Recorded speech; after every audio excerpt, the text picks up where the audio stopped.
The Hunter. This is an invented character, meaning he's not from the source material, but a character created for this story. This will be the first antagonist the Shipwright encounters, a 600-year-old expert hunter. Centuries of experience have turned him into an apex predator. He's above hunting regular prey. He only hunts the most fearsome quarry. He hunts for the joy of the kill. It's become so honed, it's become an art, a performance, a ritual. He hunts as worship, but more importantly, he hunts to be worshipped. We'll see his followers in the next video.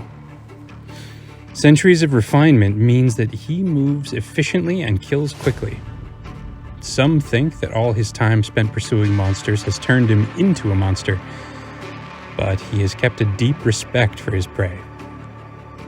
In the early stages, I explored humanish shapes while enhancing some of the more animal-like elements, like bulky traps, long arms, hunched poses.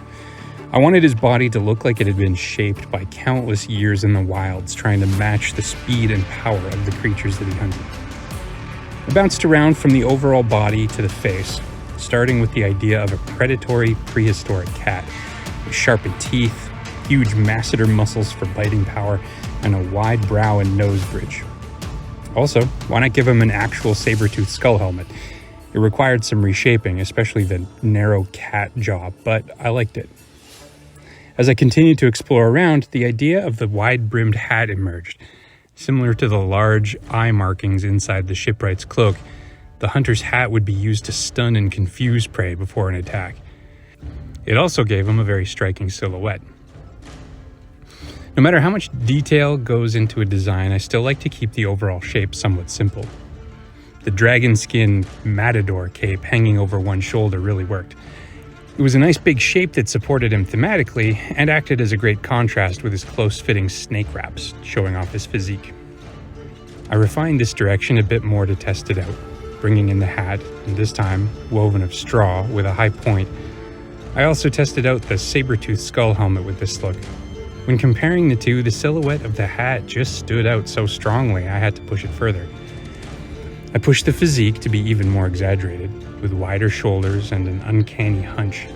When refining it, I tried out a face that was both diabolical and predatory, with piercing eyes, high cheekbones, battle scars. I also liked the idea of him having a professional short haircut to keep the hair out of his way. You can see his body was almost looking like something from Dr. Jekyll and Mr. Hyde. Unnatural. Here I added more detail to the hat, this time splitting the top in two and adding collected teeth to make it seem even more like a strange creature. With a bit more refinement, I reached this point, and I really thought I had it. However, after sleeping on it, it just wasn't there yet. It needed a shakedown. What do I mean? It was looking like a collection of parts, but those parts didn't feel like they were actually connected. I started labeling things, searching for patterns, looking for consistencies that could be leaned on. Thankfully, a pattern quickly emerged. This hunter was dragon-themed. I could use that. I decided that the quarry this hunter primarily hunted was dragons. Other creatures were beneath his extraordinary, borderline supernatural talents. So, what does a man have to become if he wants to be an apex predator of apex predators? I started to think of him embracing the creature side. Even more muscle mass, hunched over, becoming a full-time digitigrade, walking on the balls of his feet. His humanity slipping away a kill at a time.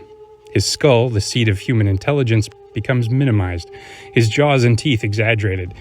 He shaves all the hair off his body, part ritual, partly to become more like his prey, partly just for the split second of extra speed it may offer.